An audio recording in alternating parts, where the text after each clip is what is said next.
Good morning. இது வந்து மண்டேவோட full vlog. இன்றைக்கி ஏர்லி மார்னிங் 5 o'clock எழுந்திரிச்சிட்டேன்.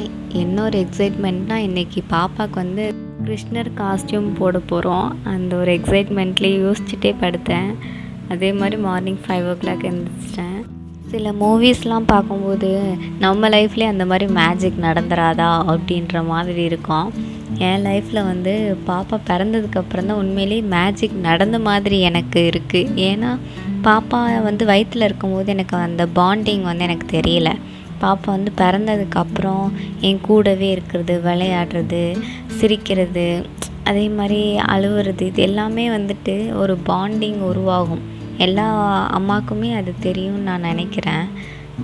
இப்போ எனக்கு இருக்கிற மைண்ட் செட்டுக்கு வந்து என்கிட்ட யாராச்சும் வந்து ஏதாச்சும் கேள்வி பாப்பாவை வச்சு கேட்டாங்கன்னா, நான் சொல்கிற ஒரே பதில், பாப்பாக்காக, என்னோடய குழந்தைக்காக நான் எந்த எல்லைக்கும் போக தயாராக இருப்பேன்றது தான் என்னோடய பதிலாக இருக்கும். ஏன் அப்படி கொல்கத்தாவில் நடந்த அந்த நியூஸை வச்சு தான் சொல்கிறேன். அவங்க அம்மா அப்பா அந்த குழந்தைய எப்படிலாம் வளர்த்திருப்பாங்க.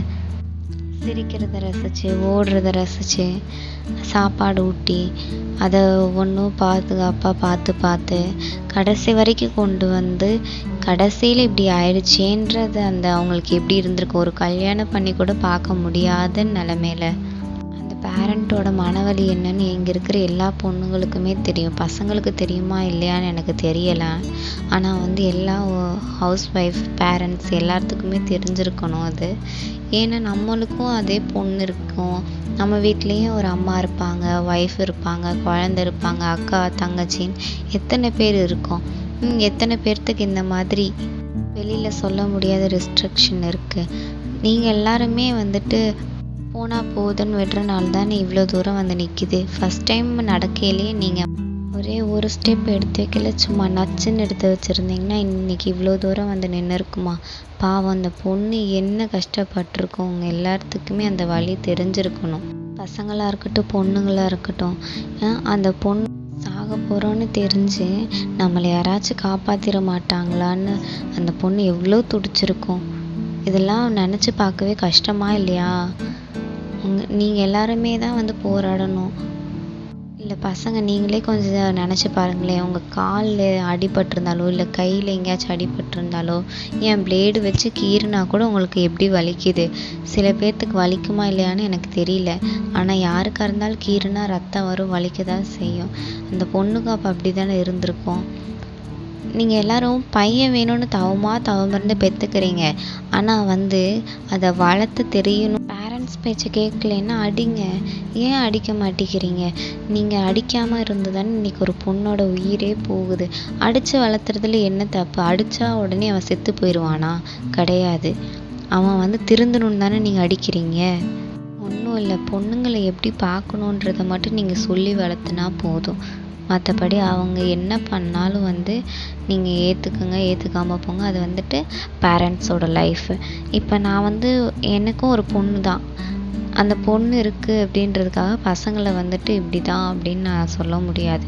ஏன்னா பசங்க வந்துட்டு சில பேர் நல்லவங்களாக இருப்பாங்க, சில பேர் கெட்டவங்களாக இருப்பாங்க. ஆனால் வந்து அந்த பையன் நடந்துக்கிற விதத்தில் தான் இருக்குது எல்லாத்துக்குமே. எப்படி அதில் பாதி பேர் சொல்லுவீங்க, உங்களுக்கு பொண்ணுங்கிறனாலே நீங்கள் இப்படி பேசுகிறீங்க, பசங்க உங்களுக்கு பையன் பிறந்திருந்தா தெரிஞ்சிருக்கும் அப்படின்னு.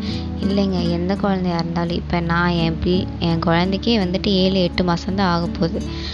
நான் இப்போ அந்த பிள்ளையை அடிக்கிறேன். ஏன்னா அந்த பொண்ணு வந்து ஏதாச்சும் எடுத்து வாயில் வச்சாலோ, இல்லை ஏதாச்சும் அவங்க பேசுகிறாங்கன்னு சொல்லி அதே மாதிரி பேச ட்ரை பண்ணாலும் நான் வாயில் அடிப்பேன். ஏன்னா நான் வந்து அந்த பாப்பாவை இப்போ அடித்து நான் வளர்த்துனா தான் வந்து பெருசாகும்போது அவள் வந்து அந்த வார்த்தையை சொல்ல மாட்டாள். சொன்னால் அம்மா அடிப்பாங்கன்ற ஒரு பயம் இருக்கும். அந்த பயத்தை உண்டு பண்ணுங்கன்னு தான் சொல்கிறேன். அதுக்குன்னு எப்போவுமே அடிச்சுட்டு பயத்துலேயே அந்த பையன் வந்து வளரணும் அப்படின்லாம் நான் சொல்லலை. எந்தெந்த விஷயத்தில் கட்டுக்கோப்பாக இருக்கணும்னு சொல்லி அவங்க பேரண்ட்ஸ்க்கே தெரியும். இதே மாதிரி உங்களுக்கும் ஒரு பொண்ணு பிறந்து அந்த பொண்ணுக்கு இப்படி நடந்திருந்தால் நீங்கள் விடுவீங்களா?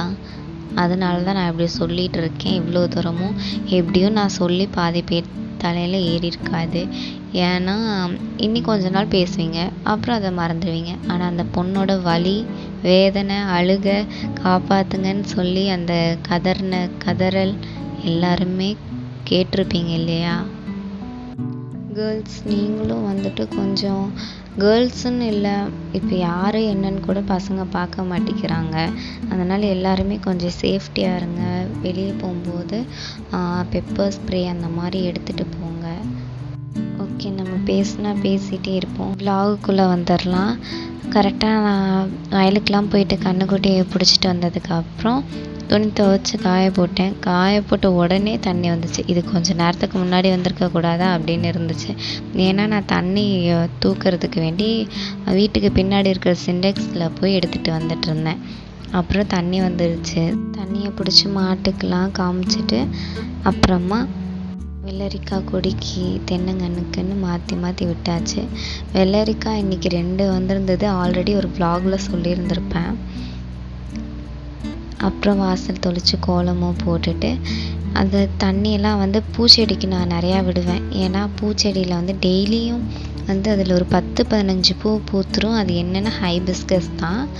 அந்த ஹைபிஸ்கஸ் டெய்லியுமே பண்ணுறதுக்காக எடுத்துகிட்டு போயிடுவார். இதில் எப்போவுமே பூ இருக்கிறனால அவர் எப்போ சாமி கும்பிட்டாலும் 4 பூ 5 பூன்னு எடுத்து கொண்டு போய் வச்சிருவார். காலையில் வச்சுட்டு வருவார், அப்புறம் ஈவினிங்கும் கொண்டு போய் வச்சுட்டு வந்துடுவார்.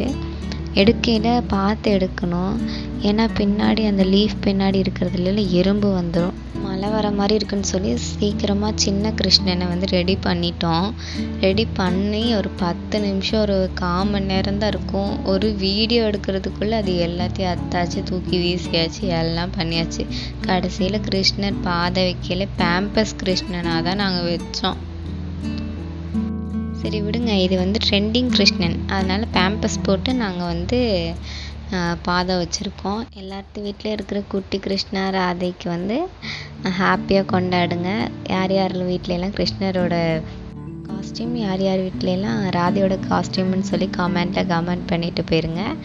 ஓகே, இன்னையோட விலாகுக்கு எண்டில் வந்தாச்சு. ஓகே, நெக்ஸ்ட் வீக்கோட விலாகுக்கு பார்ப்போம். தேங்க்யூ ஃபார் வாட்சிங் my video and please support for me.